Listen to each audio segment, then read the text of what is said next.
امام حسین، کوفہ والوں کے دل تو آپ کی طرف مائل ہے لیکن ان کی تلواریں بنو امیہ کے ساتھ ہے۔ امام حسین نے کہا کہ تو سچ کہتا ہے، اور آگے بڑھے، سفر جاری ہے۔ اللہ اکبر، ایک شاعر سے ملاقات ہوئی، شاعر نے بھی یہی کہا، اور آگے بڑھے، بطن الرما ایک مقام ہے، وہاں پر عبداللہ بن مطیع سے ملاقات ہوتی ہے۔ جب امام حسین سے ملاقات ہوئی، امام حسین سے عبداللہ بن مطیع نے فرمایا، اے امام پاک، اے آقا حسین، آپ ہرگز کوفہ تشریف نہ لے جائیں، اس لیے کہ آپ کوفہ تشریف لے جائیں گے تو وہاں پر آپ کو شہید کر دیا جائے گا، وہاں آپ کو قتل کر دیا جائے گا۔ لیکن میرے حسین تو کہہ رہے تھے کہ اللہ جو چاہتا ہے وہی ہوتا ہے، جو مصیبتیں ہمارے نصیب میں اللہ نے ہمارے لیے مقرر کر دی ہے وہ ہونا ہے، بہرحال اللہ جو چاہتا ہے وہ ہوتا ہے۔ امام حسین اور آگے بڑھے تو اللہ اکبر، ایک شخص ہے بیکر اسدی، اس سے ملاقات ہوئی۔ بیکر اسدی آتا ہے، امام حسین کے قدموں کا بوسہ لیتا ہے، اور بوسہ لینے کے بعد کوفہ کے حالات بتاتا ہے، اور وہ بتاتا ہے کہ اے حسین، آپ کے نائب مسلم بن عقیل کو کوفہ والوں نے شہید کر دیا ہے، ان کے شہزادوں کو شہید کر دیا ہے۔ اللہ اکبر، امام حسین کو یہ خبر ملی ہے تو آپ تڑپ جاتے ہیں، اس لیے کہ کوفہ والوں نے بے وفائی کر دی ہے۔ آپ کو بڑا افسوس ہوتا ہے کوفہ والوں کی بے وفائی پر، اللہ اکبر، بلکہ آپ نے امام مسلم کی شہادت کے بعد واپس مدینہ لوٹنے کا ارادہ فرما لیا تھا کہ اب ہم مدینہ سے، کوفہ سے واپس مدینہ لوٹ جاتے ہیں، راستے سے ہی مدینہ لوٹ جاتے ہیں۔ لیکن امام مسلم کے جو بھائی تھے وہ کہہ رہے تھے، اے بھائی حسین، ہم اپنے بھائی امام مسلم کا بدلہ لیں گے، ہم ان کے خون ناحق کا بدلہ لیں گے، ہم واپس مدینہ نہیں جائیں گے بلکہ ہم انتقام لیں گے، بلکہ ہم ان سے بدلہ لیں گے۔ امام پاک نے کہا ٹھیک ہے، ہم ان سے بدلہ لیں گے، اور امام حسین اور آگے بڑھتے ہیں، ایک مقام پر پہنچے۔ اللہ اکبر، اس مقام پر آپ نے لوگوں کو جمع کیا اور لوگوں سے خطاب کیا اور کہا کہ اے لوگوں، میں نے اپنے بھائی مسلم بن عقیل کو جو ہے کوفہ میں اپنا نائب اور جانشین بنا کر بھیجا تھا، خبر ملی ہے کہ انہیں شہید کر دیا گیا ہے، ان کے بچوں کو بھی شہید کر دیا گیا ہے۔ میں اجازت دیتا ہوں، تم لوگ جو جانا چاہتے ہو وہ یہاں سے جا سکتے ہیں۔ اللہ اکبر، امام پاک کے ساتھ جو لوگ راستے میں شریک ہوئے تھے وہ لوگ چلے جاتے ہیں، وہی لوگ باقی رہ گئے جو مدینہ سے آپ کے ساتھ چلے تھے، مدینہ سے آپ کے ساتھ چلے تھے۔ اللہ اکبر، اب امام حسین رضی اللہ تعالی عنہ اپنے ان چاہنے والوں کے ساتھ سفر فرماتے ہیں کہ راستے میں حر بن یزید رہائی آتے ہیں اور 1000 کا لشکر لے کر آتے ہیں، امام حسین کا راستہ روک لیتے ہیں۔ حر بن یزید رہائی جو تھے وہ محبان اہل بیت تھے، وہ اہل بیت سے پیار کرنے والے تھے، لیکن حکومت نے پروانہ دیا تھا، حکومت کا آرڈر تھا، اور حکومت کے حکم کے آگے آپ مجبور تھے۔ امام حسین کو سلام کیا، اور سلام کرنے کے بعد فرماتے ہیں، اے حسین ابن علی، میں آپ کی عظمت کو سمجھتا ہوں، میں آپ کے مرتبے کو سمجھتا ہوں، میں آپ کی بزرگی کو سمجھتا ہوں، لیکن میں عبید اللہ ابن زیاد کے حکم پر اللہ اکبر میں مجبور ہوں۔ اس نے آپ کو گرفتار کرنے کے لیے بھیجا ہے، اس نے آپ کو گرفتار کرنے کے لیے بھیجا ہے۔ جب یہ بات امام حسین نے سنی، آقا حسین نے سنی، تو سرکار امام حسین فرماتے ہیں، اے حر سن لو، میں یہاں پر اپنی مرضی سے نہیں آیا ہوں بلکہ مجھے یہاں بلایا گیا ہے، اور بلکہ جن لوگوں نے بلایا ہے وہ آج تمہارے لشکر میں موجود ہے۔ ان لوگوں نے قسمیں دے دے کر بلوایا ہے، وعدے کر کر کے بلوایا ہے، میں اپنی مرضی سے نہیں آیا بلکہ جو آپ کے لشکر میں ہے۔ بلکہ امام حسین رضی اللہ تعالیٰ عنہ نے وہ تھیلا جس کے اندر خطوط تھے، تقریباً 150 خطوط تھے، وہ خطوط کا تھیلا جب آپ نے اونڈالا ہے تو اس میں خطوط نکلتے ہیں، خط نکلتے ہیں۔ سرکار حسین خط کو پڑھ رہے ہیں اور فرماتے ہیں، اے فلاں، یہ تیرا خط نہیں ہے، فرماتے اے حارث، یہ تیرا خط نہیں ہے، یہ تیری مہر نہیں ہے۔ لیکن وہ لوگوں کی آنکھیں شرم سے جھکی ہوئی تھی، وہ حریص الدنیا امام حسین کو کیا جواب دیتے، کیا جواب دیتے؟ ابھی امام حسین اور حر بن یزید رہائی میں گفتگو چل ہی رہی تھی، بات چل ہی رہی تھی کہ ایک شخص آتا ہے سانڈلی پر سوار ہو کر، اور وہ عبید اللہ ابن زیاد کا خط حضرت حر بن یزید رہائی کو دیتا ہے۔ اس میں لکھا تھا کہ اے حر جب تمہاری ملاقات حسین سے ہو تو انہیں وہیں پر روک لو، نہ انہیں کوفہ میں داخل ہونے دو، نہ کوفہ سے باہر جانے دو، ان کو وہیں روک لیا جائے۔ تڑپ کر حر بن یزید ریائی آقا حسین کو بتاتے ہیں، آقا حسین کو کہتے ہیں اے حسین ابن علی دیکھیں اللہ اکبر، عبید اللہ ابن زیاد نے کیا حکم دیا ہے، میں مجبور ہوں، میں کر کچھ نہیں سکتا، اللہ اکبر۔ لیکن اس کا مطلب یہ نہیں کہ حر بن یزید ریائی امام پاک سے محبت نہیں کرتے تھے، محبت کرتے تھے، پیار کرتے تھے، بلکہ آپ کے پیچھے وہ نماز بھی پڑھتے رہے، آپ کی ابتدا میں نماز بھی پڑھتے رہے، لیکن آپ نے سوچا کہ اگر محبت زیادہ ظاہر ہو جائے گی تو 1000 کا لشکر ہے، انہیں پتہ چل جائے گا۔ لیکن میرے عزیزوں دوسری محرم کی تاریخ آئی، اللہ اکبر، میرے آقا حسین ایک مقام پر پہنچے، لوگوں سے کہا اس مقام کا نام کیا ہے؟ تو کہنے والوں نے کہا اس مقام کو کربلا کہتے ہیں۔ آقا حسین نے فرمایا یہ کربلا نہیں، یہ کرب و بلا ہے، یہ مصیبت کی جگہ ہے، بلکہ میرے آقا حسین فرما رہے تھے یہی وہ زمین ہے جہاں پر اہل بیت کا خون بہے گا، یہی وہ زمین ہے جہاں پر میری آل کا ناحق قتل کیا جائے گا۔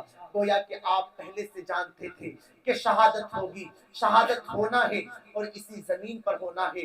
بلکہ ذرا سوچو تو صحیح مسلمانوں، وہ مہمان کتنا پیارا مہمان ہوگا، وہ مہمان جس کے جیسا مہمان کون ہو سکتا ہے؟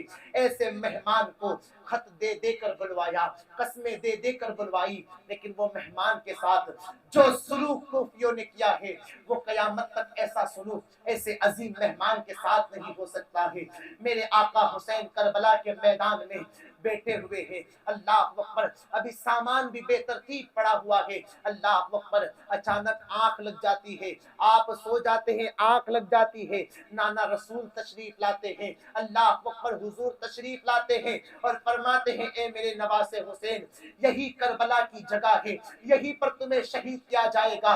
بلکہ حضور پاک علیہ السلام آقا حسین کے سینے پر ہاتھ رکھ کر دعا کرتے ہیں اے اللہ میرے حسین کو صبر عطا فرما، اے اللہ میرے حسین کو صبر عطا فرما۔ آقا حسین کی آنکھ کھل جاتی ہے، خواب ایسا تھا میرے عزیزوں، اللہ اکبر، ذرا سوچے تو صحیح کیا بیت رہی ہوگی، کیسے حالات کربلا کے میدان میں ہوگے۔ میرے امام ابھی بیٹھے ہیں اور سوچ رہے ہیں اللہ اکبر، کرنا کیا ہے کہ آپ کا سامان بھی ابھی ادھر ادھر ہے کہ عبید اللہ ابن زیاد نے اپنے ایک قاصد کو اور بھیجا، وہ قاصد آتا ہے اور کہتا ہے کہ عبید اللہ بن زیاد نے یہ خط دیا ہے، اس میں لکھا تھا اے حسین ابن علی بیعت کر لو یا تو پھر جو ہے جنگ کے لیے آمادہ ہو جاؤ، جنگ کے لیے تیار ہو جاؤ۔ میرے آقا حسین نے کہا اس خط کا میرے پاس کوئی جواب نہیں ہے، اس خط کا میرے پاس کوئی جواب نہیں ہے۔ اللہ اکبر، اب یہاں سے جنگ شروع ہوتی ہے۔ عمرو بن سعد، عمرو بن سعد کون ہے؟ اللہ اکبر، یہ سعد بن ابی وقاص رضی اللہ تعالیٰ عنہ کا بیٹا ہے۔ اللہ اکبر، سعد بن ابی وقاص کا جنتی باپ کا جہنمی بیٹا ہے۔ جب اس کے ہاتھوں میں معاملات دیے گئے، آقا حسین سے جو ہے سامنا کرنے کے لیے کہا گیا، تو عمرو بن سعد نے اپنا پیچھا چھڑایا کہ خون رسول سے دامن کو داغدار نہیں کیا جا سکتا۔ عمرو بن سعد جانتا تھا کہ حسین کی عظمت کیا ہے، حسین کا مرتبہ کیا ہے، حسین کی شان کیا ہے۔ تو عمرو بن سعد جو ہے اپنے دامن کو خون سے نہیں رنگنا چاہتا تھا، تو اس نے منع کر دیا عبید اللہ ابن زیاد سے کہ میں آل رسول سے اور خاص طور پر حسین ابن علی سے جو ہے میں مقابلہ نہیں کر سکتا۔ لیکن عبید اللہ ابن زیاد نے کہا عمرو بن سعد سے یا مقابلہ کرنے کے لیے تیار ہو جا، یا جنگ کرنے کے لیے تیار ہو جا، یا ایران کی گورنری سے ہٹ جا۔ میں نے بتایا نا میرے دوستو، یہ دنیا کی محبت اللہ اکبر ایمان کا سودا کر بیٹھتی ہے، یہ حب جا کو اپنے سینوں سے نکال دینا۔ اور عمرو بن سعد نے جب سنا نا کہ مجھے ایران کی گورنری سے ہٹا دیا جائے گا، تو وہ دنیا کی لالچ میں آ گیا، دنیا کی محبت میں آل رسول کا ناحق خون بہانے کے لیے میدان میں اتر جاتا ہے۔ بلکہ عمرو بن سعد جو ہے 500 یا اس سے زیادہ کا لشکر لے کر جو ہے نہر فرات پر پہنچتا ہے، اور نہر فرات پر 500 فوجی کو اتار دیا جاتا ہے اور اس کے بعد دھیرے دھیرے اللہ اکبر عبید اللہ ابن زیاد لشکر کو بھیجتا رہتا ہے، فوجیوں کو بھیجتا رہتا ہے، یہاں تک کہ کربلا کے میدان میں 22,000 کا لشکر جمع ہو جاتا ہے آقا حسین کے مقابلے کے لیے، آل رسول کے مقابلے کے لیے۔ ذرا سوچو تو صحیح، چند نفوس قدسیہ ہے، چند لوگ ہیں، آقا حسین ہیں، شہزادے ہیں، علی اکبر ہیں، علی اوسط ہیں، قاسم ہے، اکبر ہے، اور بھی شہزادے ہیں، اہل بیت کے گھرانے والے ہیں جو جنگ کے ارادے سے بھی نہیں آئے ہیں، ساز و سامان بھی نہیں ہے، اتنے ہتھیار بھی نہیں ہے، لیکن ان کا خوف دیکھو، وہ جانتے ہیں یہ آل رسول ہیں، یہ مصطفیٰ کے گھرانے والے ہیں، وہ جانتے ہیں ان سے جنگ کرنا آسان نہیں ہے، تبھی تو 72 کے مقابلے میں 22,000 کا لشکر اترتا ہے، اور اترنے کے بعد بھی ان کے سینوں پر خوف ایسا طاری ہے کیونکہ ان لوگوں نے بدر کی جنگ کو دیکھا ہے، ان لوگوں نے احد کی جنگ کو دیکھا ہے، ان کے باپ داداؤں کو جو نقصان ہوا ہے اللہ اکبر یہ ان کی آنکھوں کے سامنے ہے۔ اب جو ہے عمرو بن سعد نے اور 22,000 کا لشکر کربلا کے میدان میں جمع ہو جاتا ہے، لیکن پھر بھی تدبیر یہ نکالتے ہیں کہ ان سے ایسے مقابلہ نہیں کیا جا سکتا، ان سے مقابلہ کرنا ہے تو انہیں پیاسا کرو۔ نہر فرات پر ساقیے کوثر کے نواسوں کے لیے پانی بند کر دیا گیا، پہرا لگا دیا گیا، اس لیے کہ جب یہ بھوک سے نڈال ہو جائیں گے، پیاس سے نڈال ہو جائیں گے، کمزور ہو جائیں گے، تب ان سے مقابلہ کیا جائے گا۔ علی کا گھر بھی وہ گھر ہے جس گھر کا ہر ایک بچہ جہاں پیدا ہوا شیر خدا معلوم ہوتا ہے۔ انشاءاللہ اس کے بعد کے جو واقعات ہیں کل بیان کرنے کی کوشش کروں گا، وقت بھی زیادہ ہو رہا ہے۔ مولا تبارک و تعالی اہل بیت کا صدقہ عطا فرمائے۔